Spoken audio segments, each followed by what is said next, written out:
Amazon is burning, literally. For the past few weeks, Amazon forest is burning, and most of the world isn't even aware.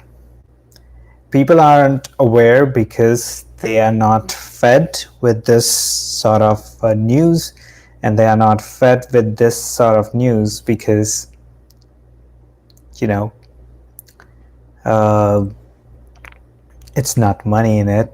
It's depressing. It will probably make people more depressed. That one thing which pretty much most of the sane people will agree would be to protect environment in any way we can. And Amazon has been burning for the past few weeks, and there are multiple reasons why. Uh, is climate crisis one of the reasons? Absolutely, yes. It may not be the reason for this, but it is a reason. There are a lot of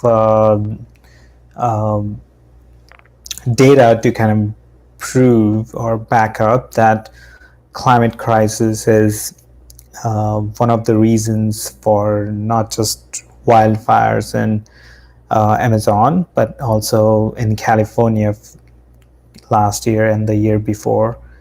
And climate crisis is also one of the factor in storms, which now has like more water molecules within it, which is more devastating.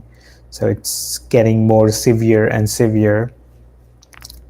And I can go on, but climate crisis is like a generic term which include pretty much every natural calamities, right? Some calamities have been there since the beginning of time, like volcanic eruptions, to name one of them, or they're gonna be some sort of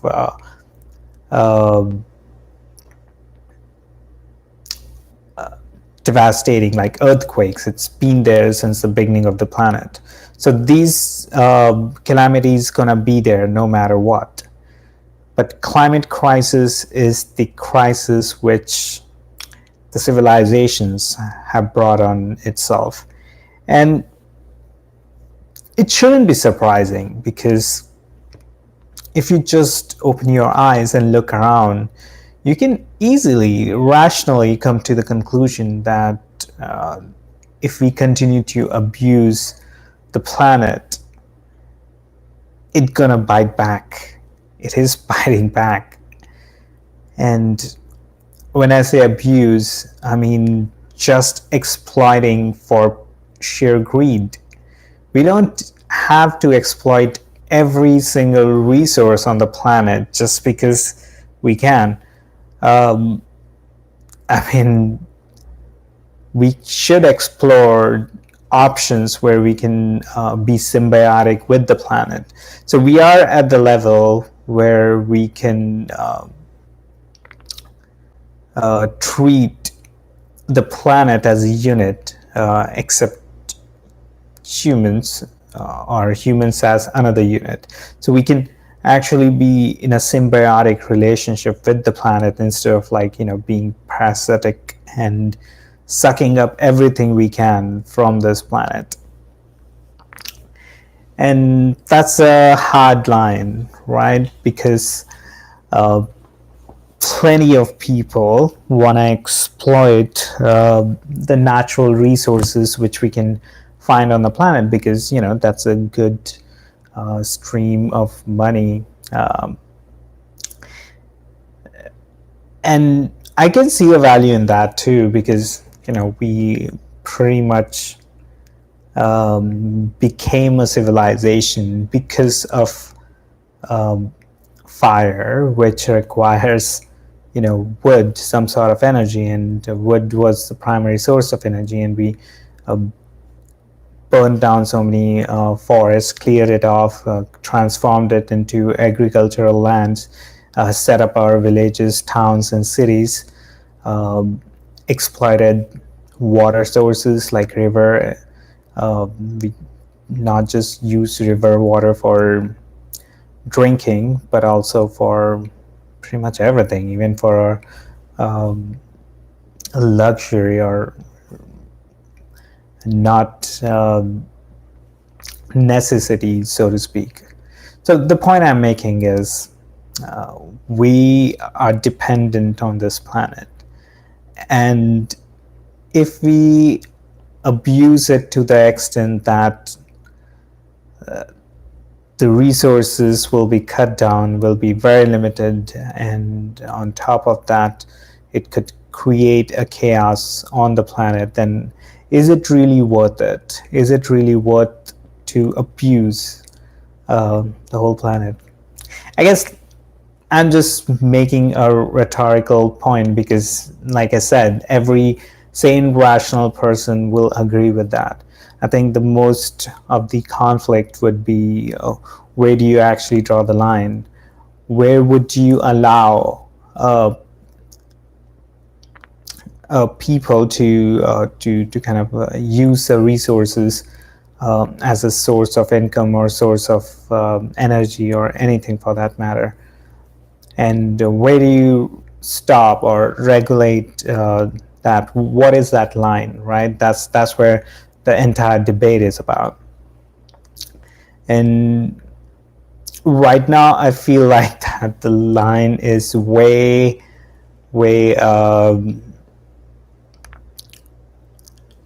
in the favor of exploiting the entire planet without any consequences. And which is a saddening thing, and I'm not surprised though, because as long as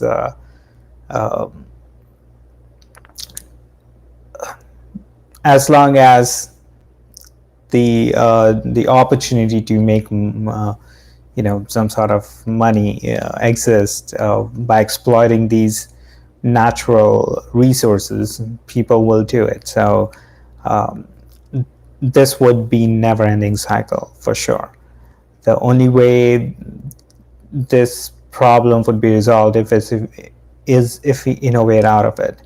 If instead of needing to burn fossil fuels for our energy source, if we can generate it using solar, wind, and other sources, maybe nuclear power sources, and that itself could eliminate a lot of carbon footprint on the planet. And on top of that, by making sure that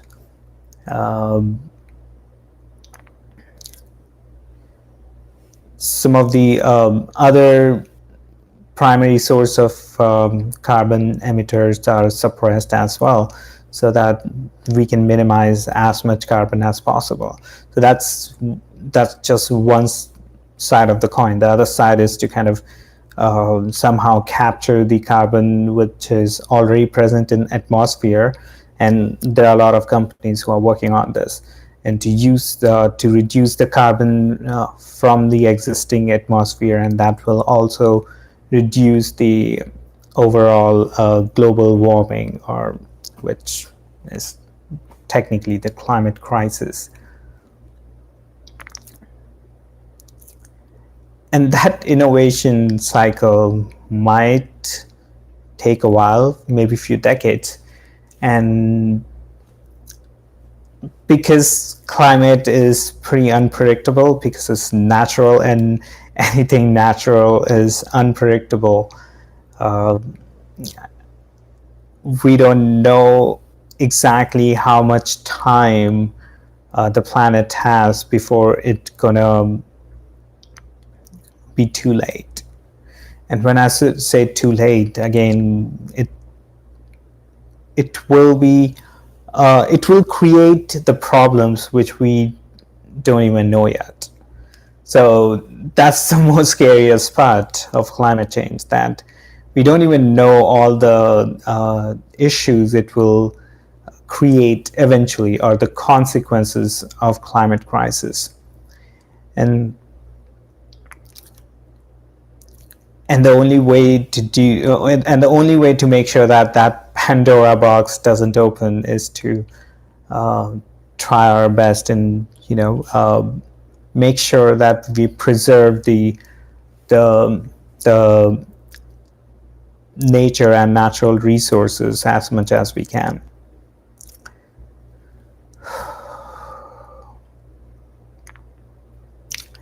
These are all kind of bigger games, right? You and I, commoner like us, doesn't have any say, doesn't have any power.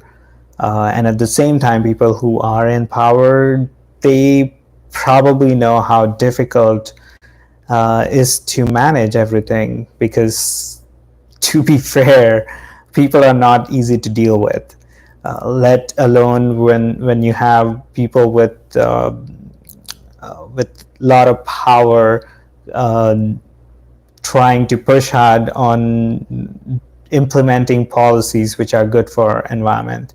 So it's a tough fight. And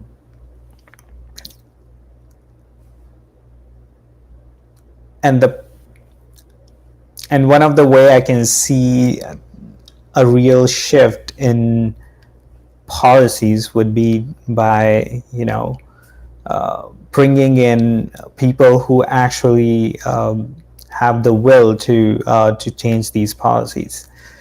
And in US, of course, there's an election coming up next year, and it would be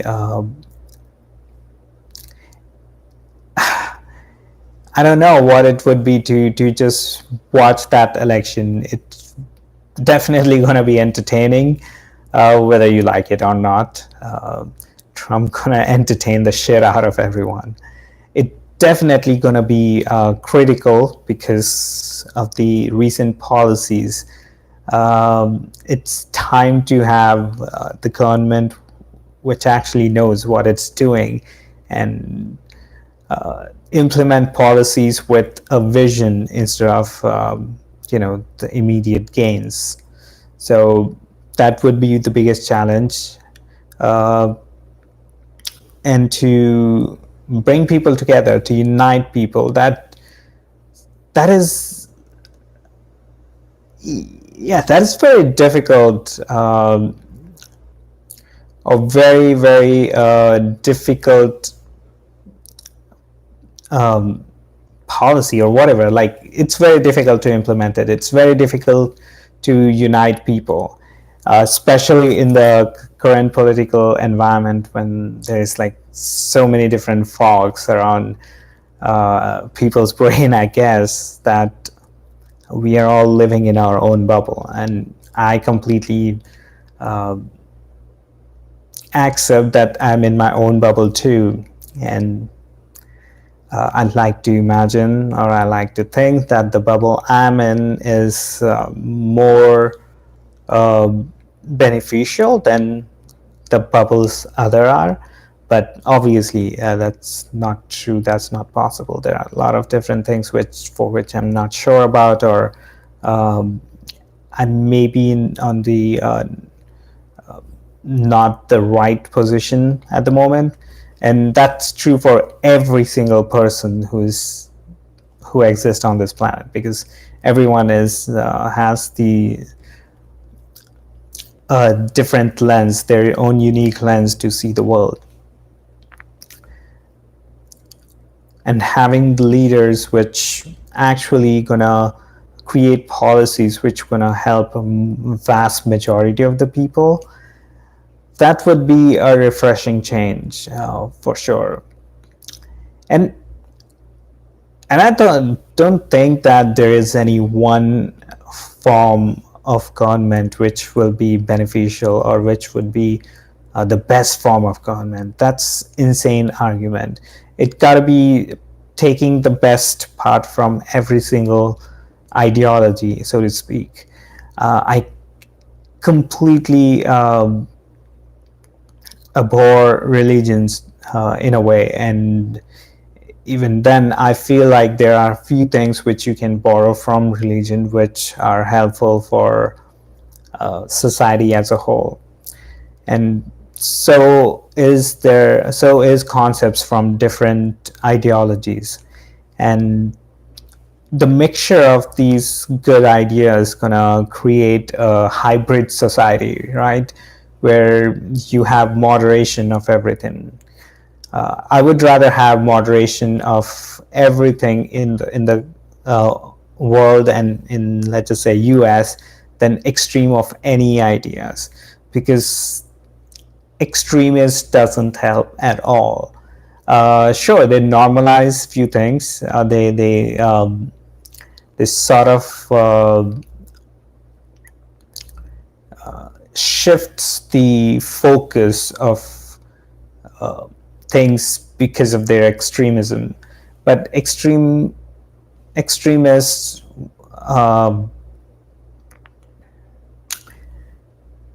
extremism is not even practical. So it gotta be moderation of everything, because everything has to be looked at from a specific point of view. We can't just use the same scale to measure weight and measure height and measure volume. There are different scales for each unit or each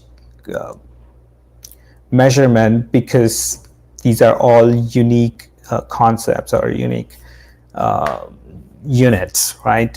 And likewise, every single policy is somewhat like that. It got to be looked at from different angles and different lenses to figure out what ideology has a better solution for that unique problem.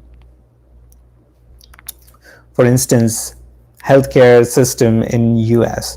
To be honest, regardless of it becomes Medicare for all, or as it exists today, or even turn into some sort of shittier version of existing healthcare here, let's call it Trump plan, right? So regardless of what happens to the entire health plans, as an immigrant, I don't think it's applicable for me. So I don't have any stake in that, so to speak. But I would gladly give my tax for Medicare for all, because it makes sense. It makes sense to have a government option, or let's just say a government managed plan which is benefiting to every individual. Because based on the past decades of healthcare plans in US, it's pretty clear, like, it's not working. It's not working for the size and for the type of country US is. Clearly it's not. So that's why a lot of people actually have their entire political vote around this one single issue. But that being said, if you look at it, that ideology could be attributed to more like socialistic, right? Which means that the government is handling the entire healthcare plan for the citizens. I don't think that there is any problem with that. There would be inconvenience. There would be a lot of individual cases where it might not work. But overall, for the entire population, this is the perfect concept. And on the other end, if you pick up trade, so to speak, I personally believe that every government should trade with, or every country which should trade with other countries, because that's how opportunities are born. And I get it. Some countries are super rich, some countries are super poor, and uh, like life, most of the trade are kind of handled between the countries who are on good terms or have like uh,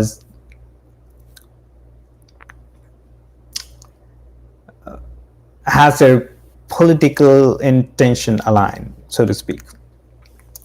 But I feel like trade is one of those things, or sports for that matter, where all the countries should interact with each other. So uh, to be honest, I don't know what point I was making with that specific, but I was trying to find out example of capitalism where it works perfectly, which is to reward people who take risk. Everyone who is out there hustling and working hard and uh, uh, creating opportunities or working on their skills and opportunities and accomplishing something deserve or actually earn the reward. So capitalism does this really well with the concept of free market, where you can put yourself out there and could be rewarded for the way you perform, the way you handle projects, the way you create new concepts of technology or tools or ideas.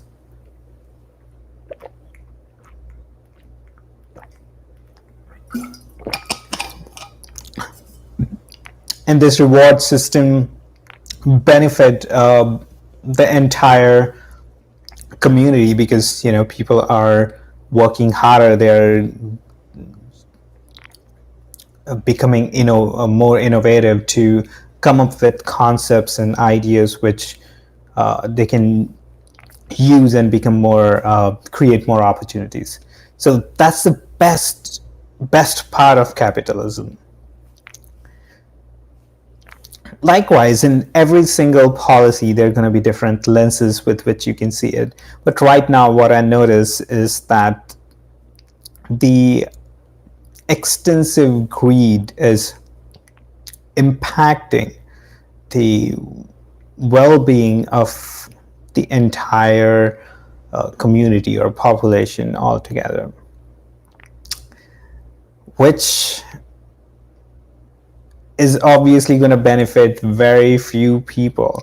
And I'm not saying that government should start in a way punishing people who took risk and who created companies and helped create so many jobs, which is bringing joy into so many different, so many thousands or millions of people.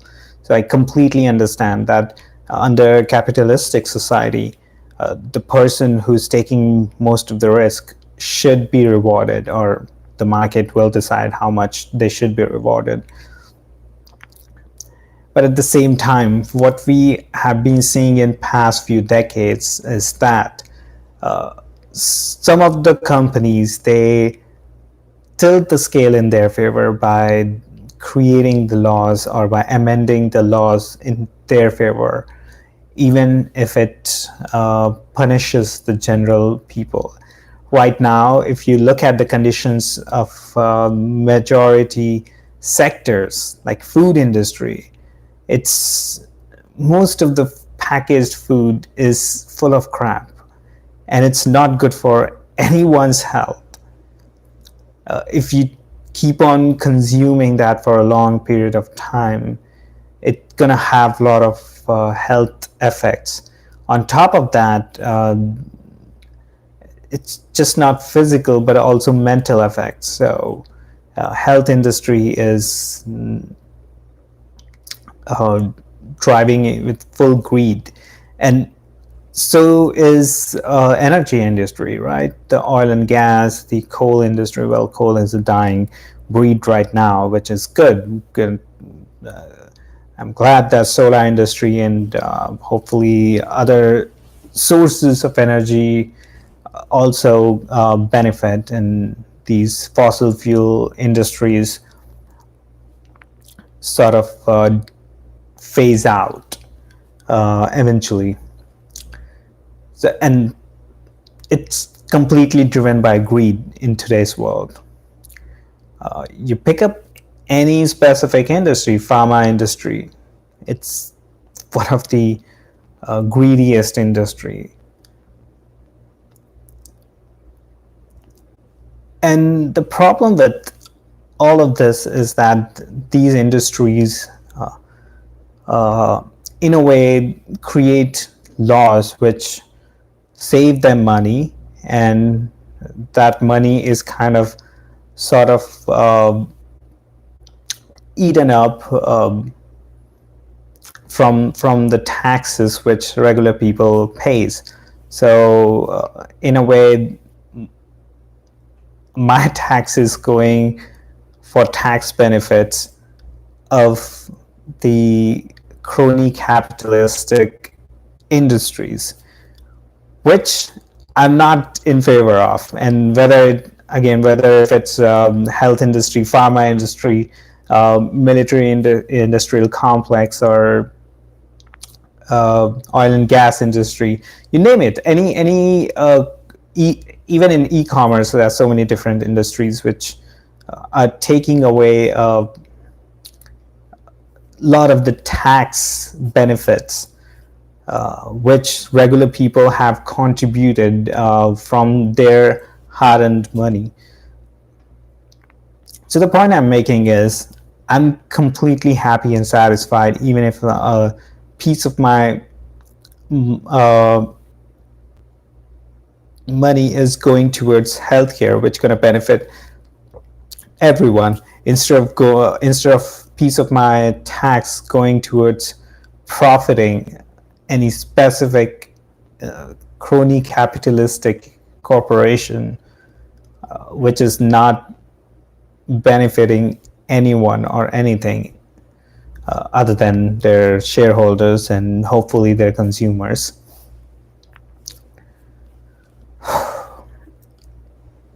So where is this all heading?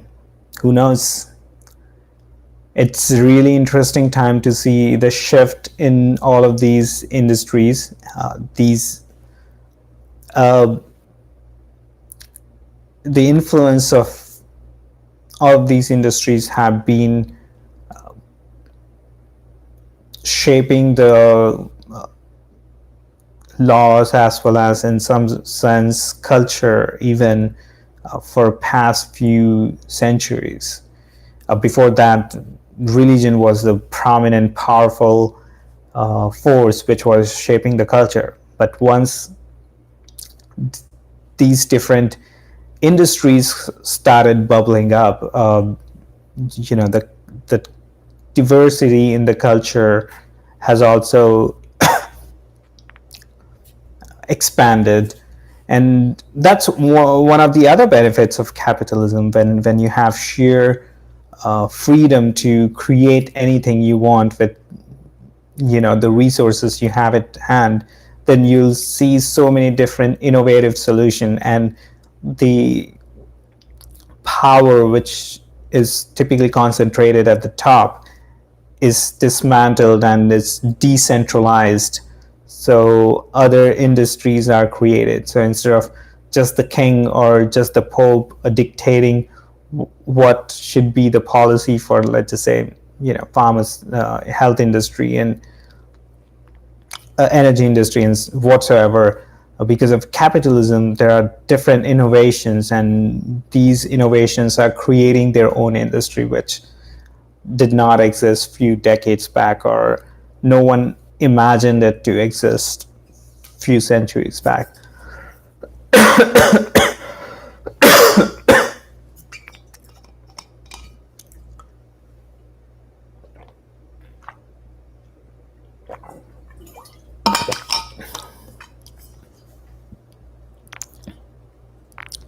So is climate crisis a result of unintended consequences, or it's a result of um, greed? The answer is both, a combination of both. There are definitely people who don't care about all the damage they are doing to the nature, and there are people who are just surviving, and as a result are creating these unintended consequences to the nature.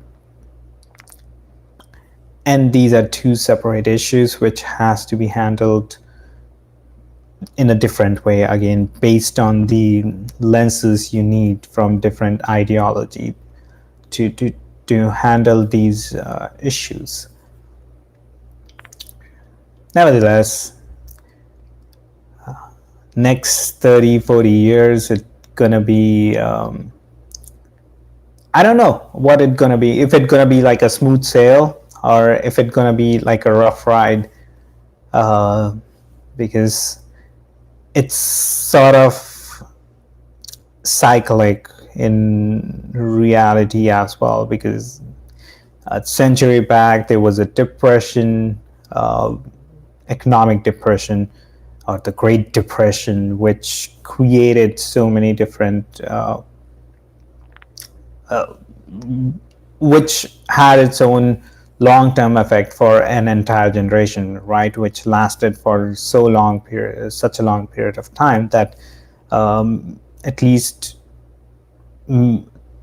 one generation had very rough lifetime to deal with that Great Depression. And on the other end, there has been such a good time to live as a culture that some generations enjoyed that experience and had the benefit and opportunities to live a fulfilled, happy life. So what kind of life am I gonna live? I don't know. The factors pulling towards more depressing side seems to be a lot. The climate change is a big factor, of course, and on top of that, the privacy of every single person will be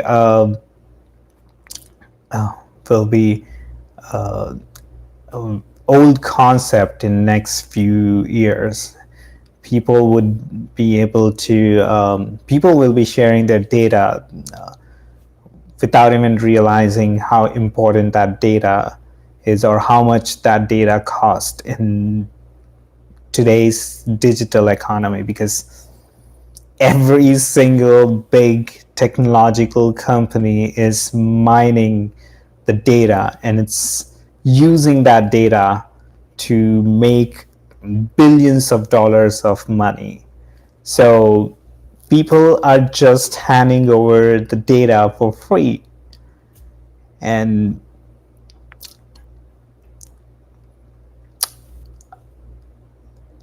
that data is nothing but the privacy. So I'm sure in next few years privacy would be like some sort of ancient concept. So that's another I would say negative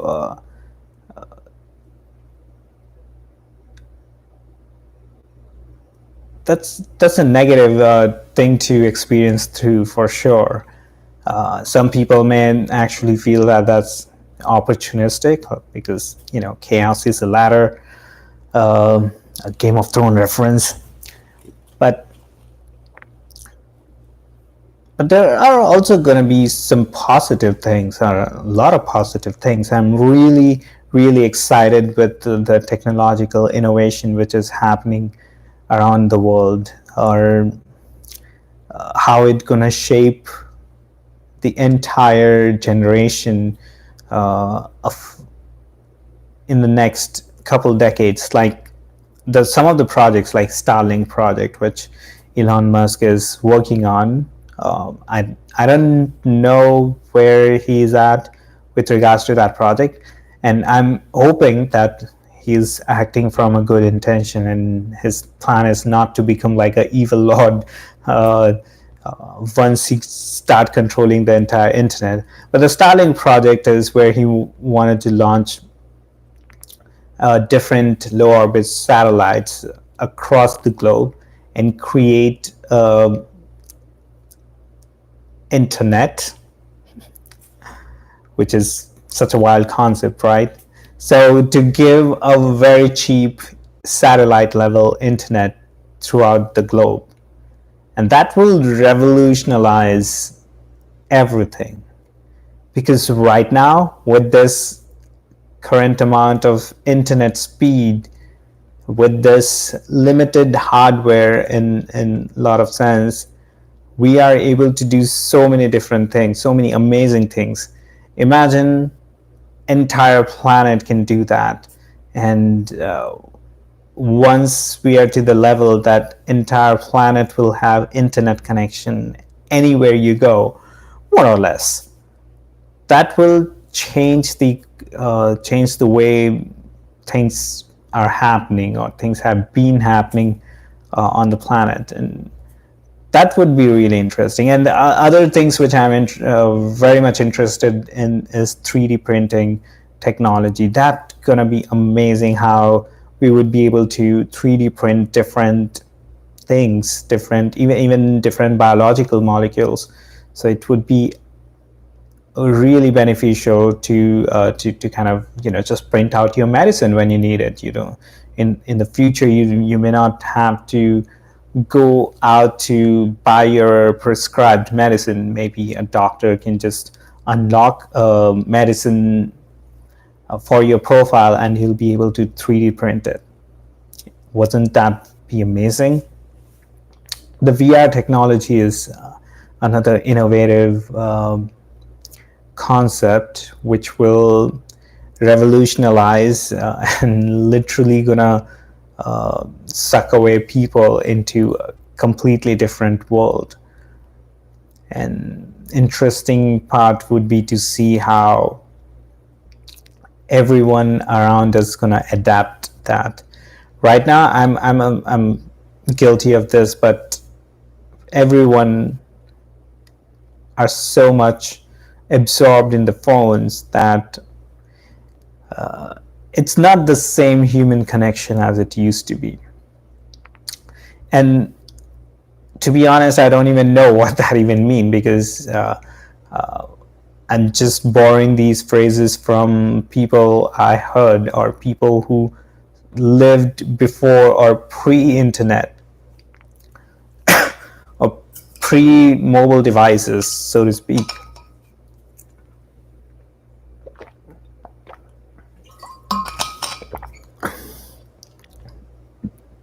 So when they lived in the time when human connection was in a way unavoidable, but now it seems pretty easy to kind of ignore people around or avoid people and just be absorbed in the old virtual space of mobile phones. So we are gonna just rank it up. AR would be interesting as well. I think augmented reality gonna be good learning tool, very good learning tool, more than entertaining tool. AR would create so many opportunities for designers, engineers, artists, and you name it, that they would be able to use AR to be more productive, more efficient. I'm super excited to own some sort of AR technology and use that in my everyday life. And this all going to happen in the next 5 to 10 years. So that's really exciting. And like I said, it's a package. Life gonna come with both of these negative and positive packages throughout my lifetime. So I'm prepared to go on this ride, to experience these different innovative technologies, and also be aware of the uh, the hard times which gonna be coming up because of climate change, because of economic crashes, because of whatever cultural issue is bubbling at the time. So it will be really good time to live. And even if I say it's not a good time to live, like I have any option, I have to live within this lifetime anyway. So better look at the things which are realistic, which gonna be positive and negative, and then assess and see how I can integrate that within my life and make my life more fulfilling.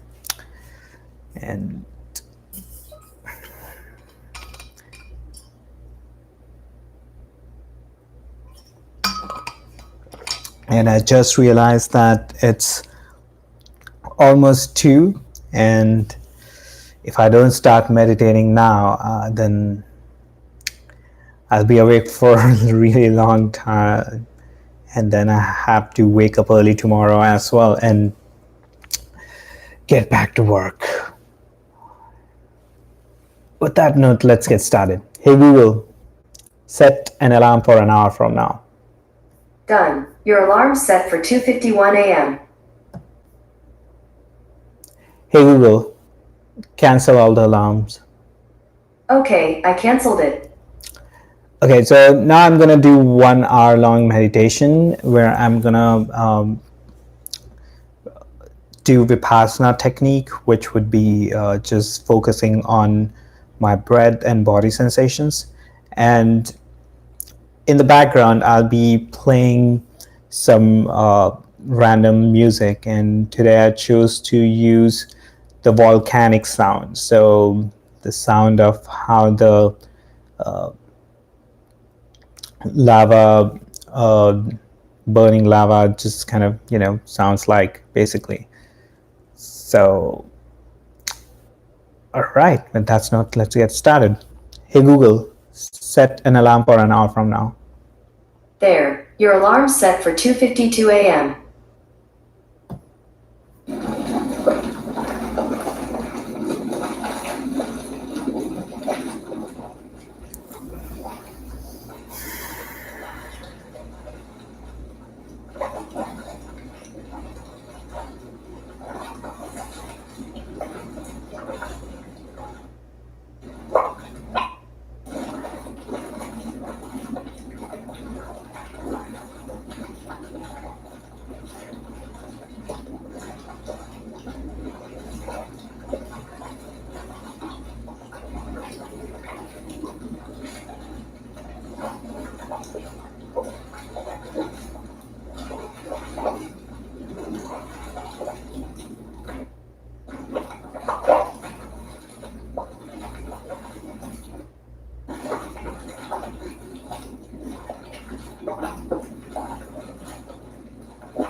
Hey Google, pause. Right, 10 more minutes.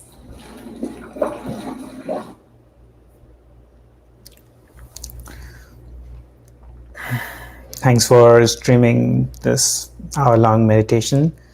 Until next time, stay peaceful.